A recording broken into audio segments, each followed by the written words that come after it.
Welcome back, guys, to Football Dynasties. I'm your host, Dell. Week 3 recap is here. Yeah, I can't believe it's already been 3 weeks. Man, time is flying. The games are going by quick, but this is our favorite time of year for all us football fans. We got a lot to get into, so let's dive right in. All right, probably the first game I wanted to get to was because of all the injuries that are happening.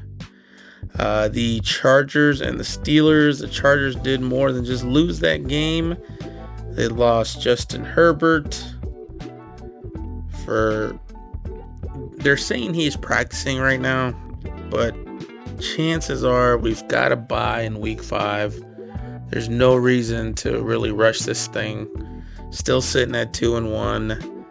After the Chiefs games, we'll be sitting at 2-2. So just get Herbert rested and ready to go, especially with no Joe Alt. Joe Alt is also just listed as missing some time. Missing this week and then the bye week, so hopefully it's not too much time. But you never know. They're not really disclosing how significant the injury is.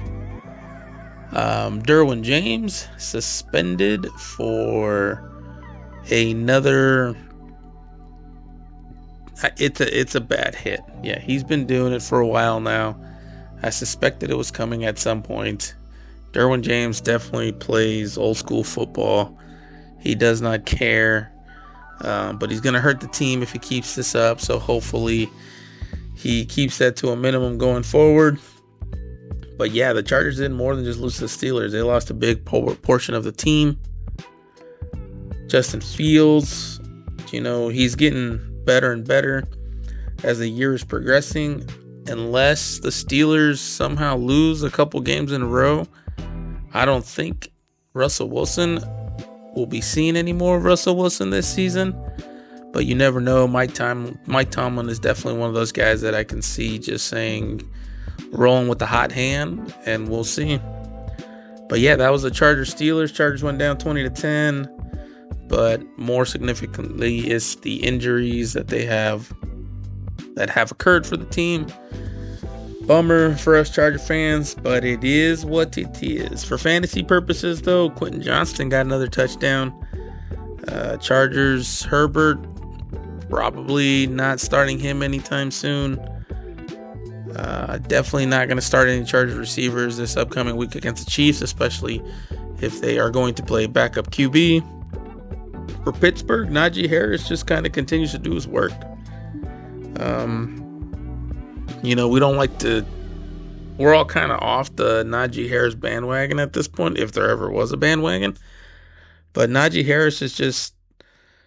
He's just kind of like, yeah, put him in. He's the RB1 for the team, so he should get the touches, which he still is. He's still averaging about 12.5 touches per game, which for a running back, that's really good because all he needs to do is break 1 or 2 of those runs and you'll get 40, 50 yards out of him, and they're definitely using him in the red zone. So just a matter of time for him to kind of get a few more points up for you. Moving on, the Las Vegas Raiders somehow managed to come back on the Baltimore Ravens last week.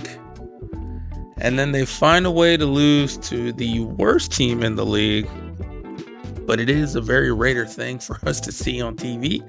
And they lost to the Panthers behind a performance by Andy Dalton that I don't think any of us saw coming. But he did start one game last season and he threw for 300 plus and a couple of TDs. So why wouldn't he do it again? He had 319 for 3 touchdowns. If you need a QB going forward and you play in a super flex, go pick this dude up, man. There's no reason why not to at this point. He's probably going to start for a little while longer. Canales said that you'll be seeing Bryce Young again this season. I don't see how he can do that. The offense looked totally different after just 1 week. Deontay Johnson being the one who benefited the most. 8 catches, 122 yards for a touchdown. Chuba Hubbard on the ground looked a whole lot better. 20 carries for 114. Xavier Legette, he got a few catches in there. Injury to Adam Thielen, though. He's going to be put on IR, and it's looking like it might be the full season. So if you had Thielen, he looked really solid at the beginning of that game with Andy Dalton throwing him the football, and he just sad to see him go down. I don't think it'll be the last we see of him. So hopefully going forward, he kind of comes back. Fantasy notes for the Raiders, not a whole lot. Devontae, quiet game. Bowers continues. 3 catches for 40 yards. Didn't get in the end zone this go around. But he is still tight end number 2 in most fantasy leagues, points-wise. So it's just been a bad tight end play for fantasy football so far to the start of this year. But I think that's going to pick up going forward. Anything else on the Raiders? Let's see. Devontae Adams. Antonio Pierce said someone made business decisions out there. It could have been him. He looked like he kind of gave up in that second half. Antonio Pierce has already come out and said that anything could happen. Gardner Minshew's not necessarily announced as the starter for week 4 already. So if you've got a roster spot, go get Aiden O'Connell. Devontae at the beginning of the year, and even if you watched Hard Knocks a little bit, he preferred, or not Hard Knocks, but the receiver show on Netflix, he preferred Aiden O'Connell throwing him the football.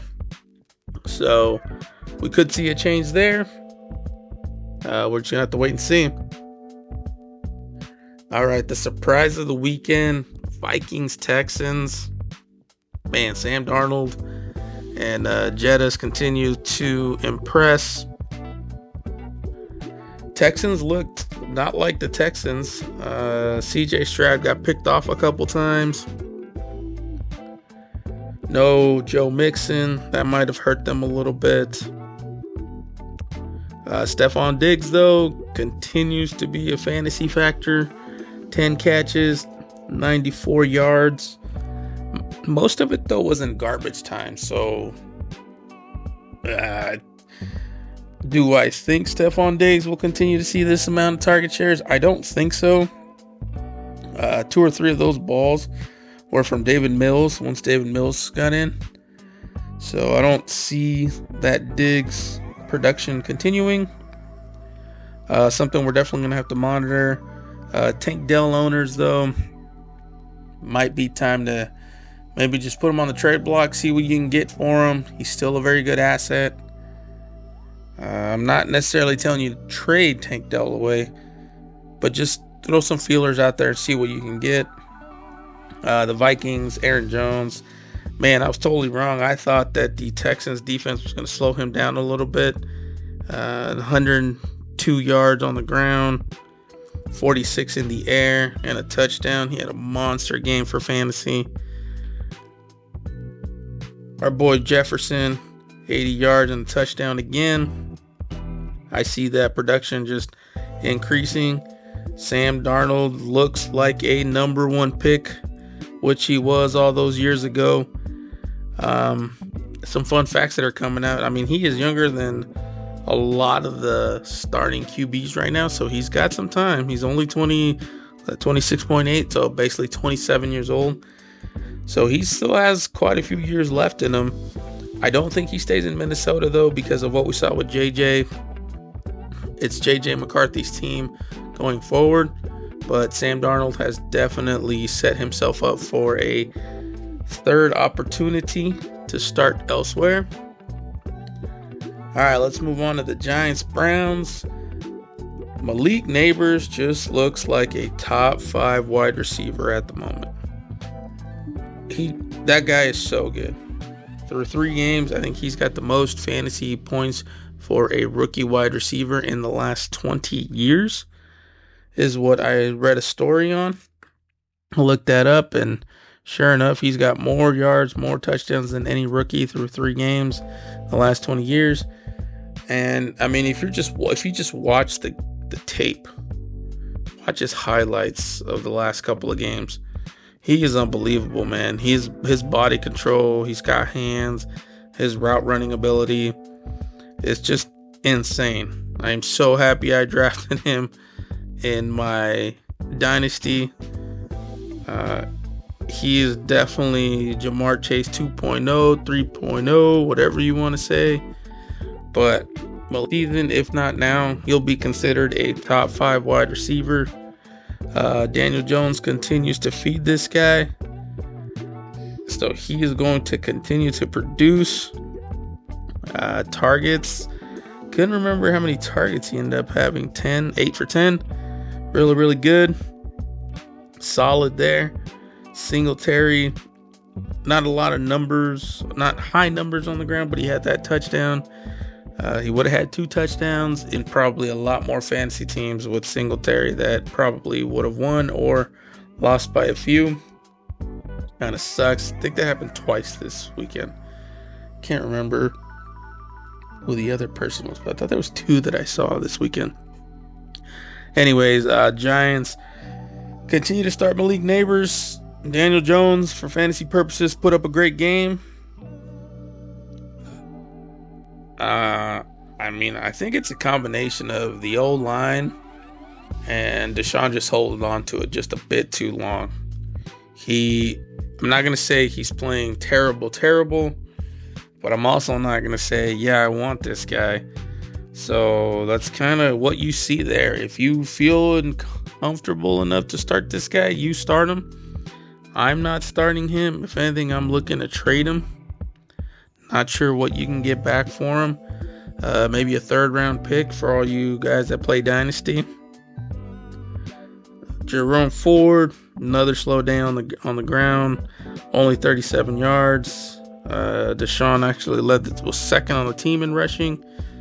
Receiving, though, Amari Cooper, man, that guy has started the year on fire. So if there's a bright spot for the Cleveland Browns for fantasy purposes, it's going to be Amari Cooper. Jerome Ford looks a little bit better coming out of the backfield than he is running the ball right now.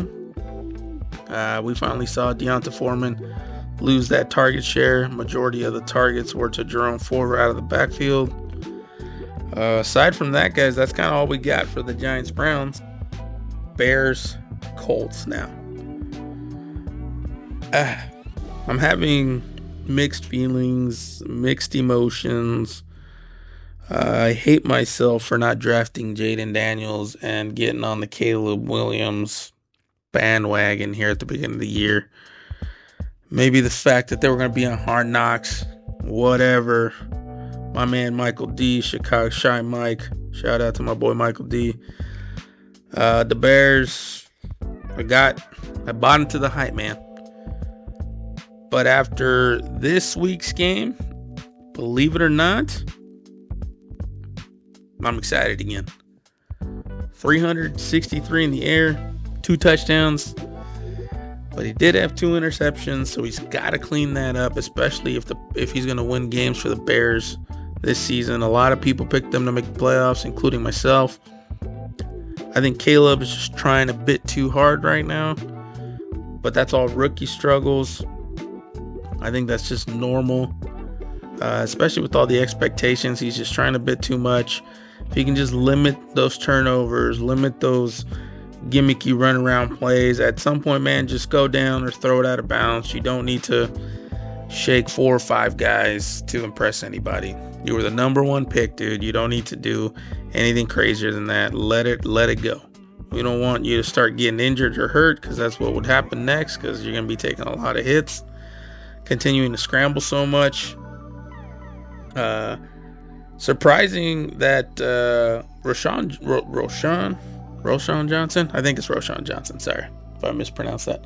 Roschon Johnson, he looked really solid. So there's a guy right there. He had 4 catches out of the backfield, 9 carries. Didn't score a touchdown, but he looked a little bit more productive than DeAndre Swift. DeAndre Swift so far up to this point has gotten off to a slow start. Roschon Johnson might be a pickup right there if you still have him available in your league. Rome Odunze, man, finally had the game that we thought he would, going all the time. 6 catches, 112 for a touchdown. That's great. That's what we want to see. As long as Keenan Allen's out, Rome needs to take advantage of these opportunities. Caleb's going to go find him. So for fantasy purposes, I'm still good with starting Caleb Williams. I'm still going to continue to start Caleb Williams. And Rome Odunze, if you're in a deep league and you need a flex, that might be the only time I see him. But for standard leagues, I still think Odunze is still a 50-50, so I'm not sure how comfortable I would be starting him in a standard league, but for sure, if you have multiple flexes, he's definitely an option. Cole Kmet sighting, great for him, 97 yards on the touchdown. Hopefully that can continue that turnaround for the offense, for the Bears.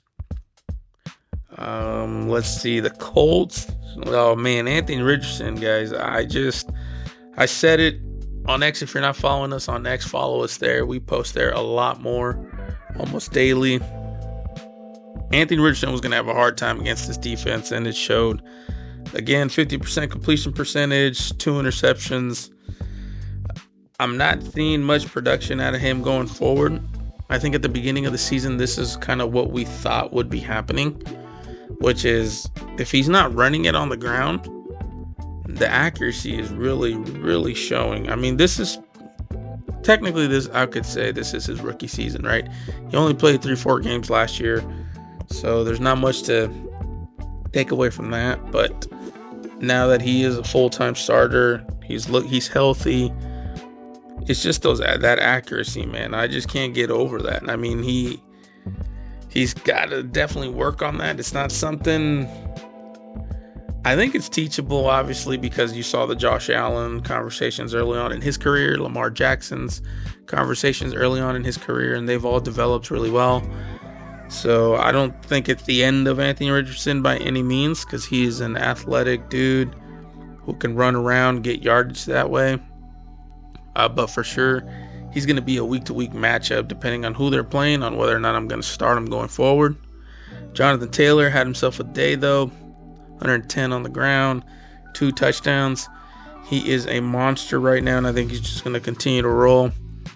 He's got a good offensive line, so I see him just continuing to go up. Receiving core, not a whole lot. I mean, Richardson only had 167 yards total. Alec Pierce had a catch. Kylan Granson had a catch. Michael Pittman, 4 for 36. I'm not going to hit the panic button on Michael Pittman just yet. He is having a slow start. But last year, he was most successful when Josh Downs was on the field. And Josh Downs is looking more and more like he is 100%. So I look for them to bounce back next week. And next week, they're going up against Pittsburgh. That defense, they've been so dominant. But I think that Indy is going to be able to kind of take advantage of them this week, because I see Richardson getting more out of the pocket. They're going to move him around towards the end of the game. They're moving him in and out more, not letting him just stand behind the center and throw. So they're going to have a good game plan, and I think this is the week they're going to do it. Let's touch quick on the Dolphins and the Seahawks. Not a whole lot there. Seattle took them out. Skylar Thompson went out with a rib. If you watch that game at all, man, that dude took a beating. I mean, that play where he actually got injured didn't look anything as bad as the previous sacks he was taking throughout the game. So, man, another Miami Dolphins goes down. Or Miami Dolphins quarterback goes down, sorry. I just don't know. I don't know how I feel about Tyreek and Jalen Waddle going forward. I don't know how much playing time I want to give them right now. I have Jalen Waddle on one of my teams, and he is not starting. I don't see him starting anytime soon. Tyreek Hill, though, you got to just kind of ride this wave with him. If anyone's going to break out on that team, I would think it's the best player, which is Tyreek Hill. So you can't give up on him just yet. If you wanted to maybe trade block him and put some feels out there and see what you can get for him, But for receivers, man, it's going to be tough. I think they're saying possibly Tyler Huntley might start this weekend already, which, just looking at that, I mean, they're going to start a guy who's only been in the building for less than a week instead of starting their third-string quarterback that's been there throughout preseason and training camp. So that scares me a bit. Tua, for sure, like we said, he is on IR, so we won't see him for a while. But I do think we'll see him again. Hopefully he's doing well. Seahawks, though, Geno, decent fantasy day. We want him to cut down on those interceptions. Zach Charbonnet, though, continuing to take advantage over Kenneth Walker being out. 91 yards, 2 touchdowns. That's going to get it done for us all day. DK with a nice little 70-yard reception there. Grand total of 104 for a TD. So he was looking good. Noah Fant finally got into it. 6 receptions, targeted 8 times. So there's another little sneaky tight end right there, Noah Fant, if you need some depth and you got room. JSN, this is probably his slowest game so far. So nothing to panic about. I know he's definitely one of those flex guys also. If you need a flex in an emergency, I'm sticking him in there. They're playing the Lions next week on Monday Night Football.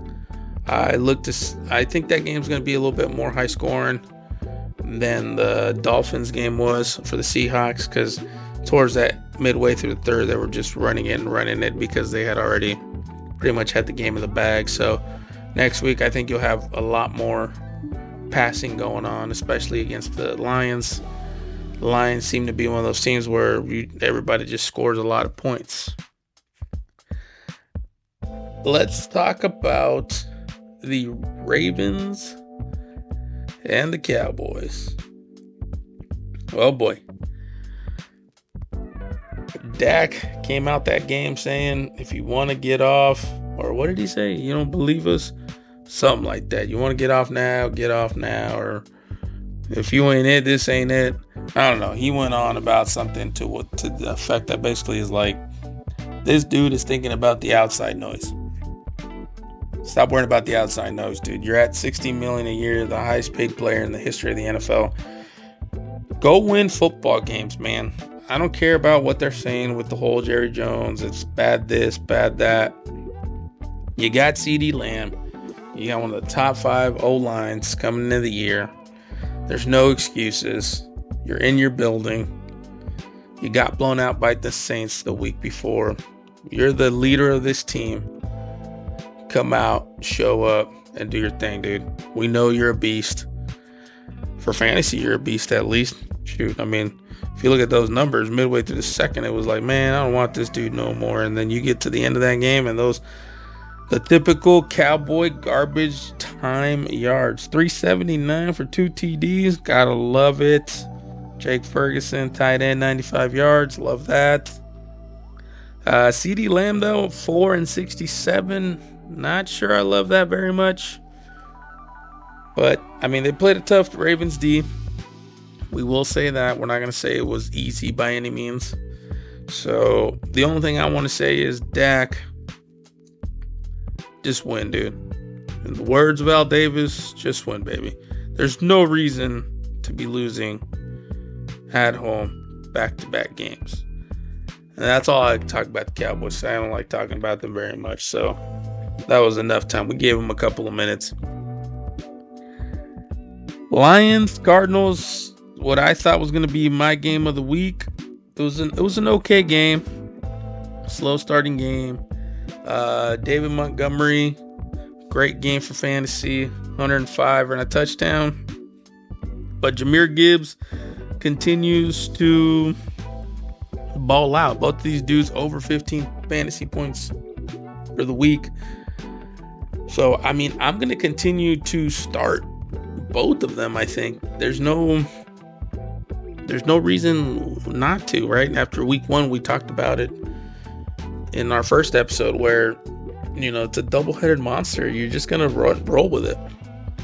If any one of these dudes got injured, the other dude's going to be an automatic 15 to 20 that week, no matter what. I did like that play, though, with Goff to St. Brown. pass backwards to Jahmyr Gibbs. It counted as a receiving touchdown, but it didn't go to Goff. So Goff technically only had the 2 touchdowns, even though he threw the pass to St. Brown. But then it was pitched back to Gibbs, who then ran it in, backwards lateral, ran in for a touchdown, counted as a receiving touchdown. So, I don't know. That's just a weird one. Literally, Gibbs is listed for 0 catches for 20 yards and a touchdown on all box score stats. So, yeah, I don't know. But that was a cool little play there. Sam Laporta, low ankle sprain, so they're not thinking he's going to miss a whole lot of time, if any. Kyler Murray, probably his worst game of the season up to this point. Again, it's only been a few weeks, so nothing crazy there. But he got it done on the ground for all Kyler owners, 5 for 45, which I am totally okay with that. But he just can't have that interception because that takes our points down. Marvin Harrison Jr., once again, 564 and a touchdown. He looked to him real early. And I think that's what they're going to do going forward now because, you got to get your big playmakers involved early. Get them in the game. Get them feeling it. Get them rolling. You always hear these guys saying, I gotta touch the ball a couple of times at the beginning of the game so I could feel like I'm in it. Some of these guys need that. Some guys don't. Marvin definitely feels like he's definitely one of those players where he's got to see the ball early in order to be more productive and feel like he's in the game. I have been watching Marvin. I really wish he would sell the runs a little bit more. Kind of gives up immediately once the ball is hiked. You can see his hands kind of go down and he doesn't continue that block. Hopefully they're looking at the tape on that because, you gotta commit. Receivers, you can see it, especially the big body guys. If those guys commit to blocking, it's just gonna help the team, So hopefully they're working on that. The last game we'll talk about, and I'm not gonna take very long on this because Chiefs Falcons. Yeah, I'm a Chargers fan. Yeah, I'm a hater. Yeah, I don't like Mahomes. Yada. Yeah, the Falcons should have put up more points earlier in the game and they wouldn't have been in that situation. Sure, all the excuses. But Kyle Pitts, that was a penalty. Valdez, if you're listening to this, yes, it was. We can have an argument about this whenever, dude. Give me a call. But it's just like, man, some of these calls, dude, they're starting to get like, sheesh. But we're not going to get too much into it. I thought it was a penalty. Refs didn't call it. Chiefs win 22-17. It is what it is. They're 3-0. They'll be 4-0 after they smash on my Chargers next week with no defense. Yeah, I'm going to use that as an excuse. Mahomes, 217, 2 TDs. Not bad. Rashee Rice, though. Rashee Rice owners continue to roll with this dude. Targeted 15 times, 12 catches, 110 for a touchdown. That's awesome. At the beginning of the season, you weren't even sure if this guy was playing. So if you were a Rashee Rice owner, you probably ended up selling him super cheap. For those of you that stuck it out, there you go. You're going to get all the benefits of either buying low and this guy producing because he's going to continue to produce. Travis Kelce, we saw the interview with Mahomes. He's being doubled, tripled, and they're just pretty much taking Kelce out of the game. Just a lot of respect for the guy, even though he's 34, so that's perfect. But if Rashee, Xavier Worthy, some of these guys continue to play this well, Kelce will start seeing his numbers go back up. Juju Smith-Schuster sighting. He scored a touchdown. Nothing crazy there, though. Not trying to pick him up or anything like that. Just good for him. Falcons. Bijan. He didn't look that great running the ball. He got us the touchdown. quiet game for Bijan. Drake London started off the game hot, ended up with 67 yards and a touchdown, 6 catches. The offense for the Falcons is just slow moving. You can definitely tell that there's something wrong with Kirk. But it's looking, he's progressing as every week goes on. So that is the good news. Kirk Cousins, I'm not sure if I'm starting him unless I don't have any other QBs. But I'm definitely giving London and Bijan starting for sure. Kyle Pitts, don't be afraid to just keep feeding him. We know, he should be this tight end one every week because of his skill set and his talent. But it's close, guys.